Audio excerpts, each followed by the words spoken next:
Donc la respiration au carré, un petit temps pour expliquer comment ça fonctionne, qu'est-ce que c'est, à quoi ça sert.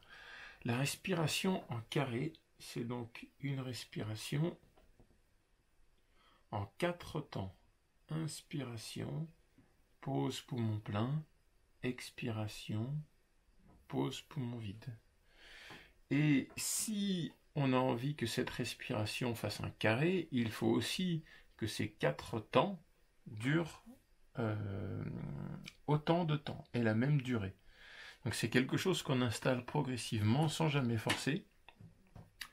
Et donc je vais vous expliquer ces étapes-là. Alors à quoi elle sert cette respiration en carré? Le carré, c'est le symbole de la stabilité. Quelque chose qui a une base en carré, c'est quelque chose qui est très très stable. Donc dans la symbolique de cette respiration, c'est ça. Elle est parfaite pour calmer, pour stabiliser le mental, pour arrêter de trop réfléchir par exemple. Quand on pense à quelque chose et qu'on n'arrête pas de réfléchir dans tous les sens, c'est une respiration qui est très très bonne pour calmer ça justement, pour calmer le mental, pour stabiliser. Ça stabilise aussi le corps. Plutôt une respiration pour calmer en profondeur.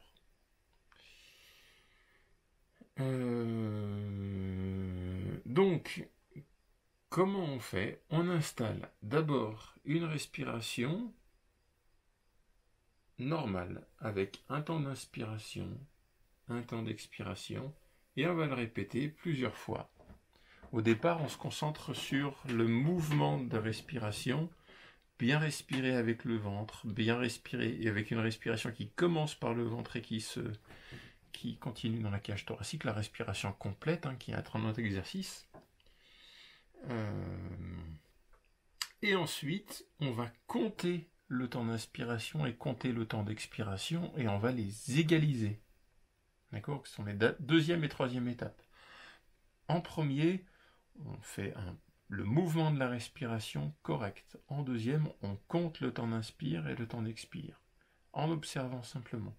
En troisième, on va égaliser la durée. Le même temps à l'inspire et à l'expire. En quatrième, on va rajouter une pause poumon plein. Expiration, inspiration, pause poumon plein. D'accord? Et ensuite, alors il faut que je déplace un petit peu la caméra. Allez, on y va. Et finalement, on va faire une respiration avec pause poumon vide aussi. D'accord? Et c'est pour ça que on peut la dessiner finalement en carré, parce que c'est un cycle qui se répète. Donc c'est pas quelque chose qu'on fait à chaque respiration, c'est pas 1, 2, 3, 4, 5, c'est on fait des cycles respiratoires petit à petit. Je veux dire, c'est pas à la 5e respiration qu'on a une respiration au carré, pour les premières fois.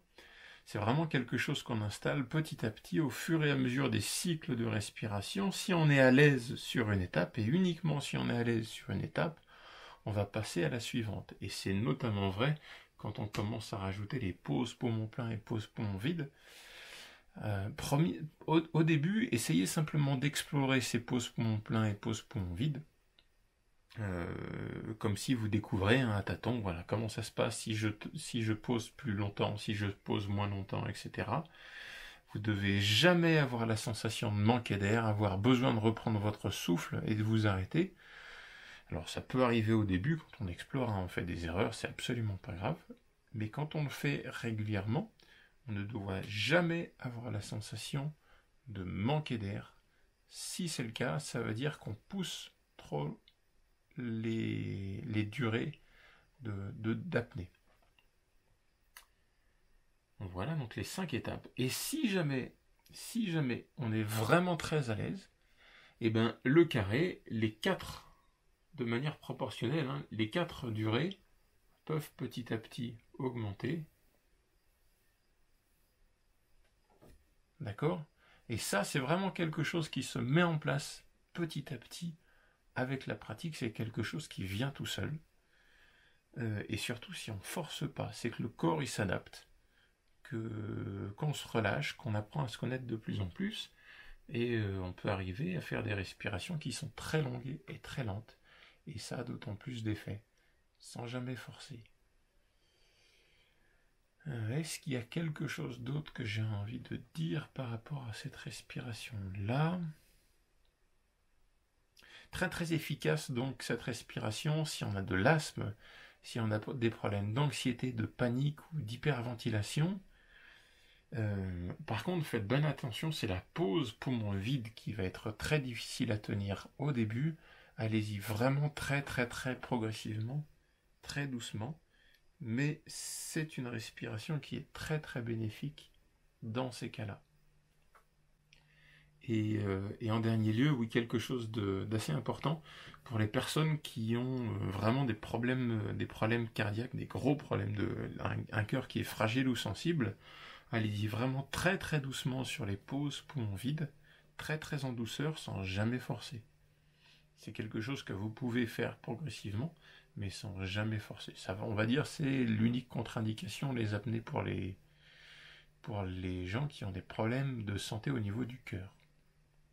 Ce n'est pas une contre-indication définitive, mais c'est une indication d'y aller en douceur et progressivement. Mais à terme, c'est quelque chose qui est plutôt très très bénéfique. Voilà.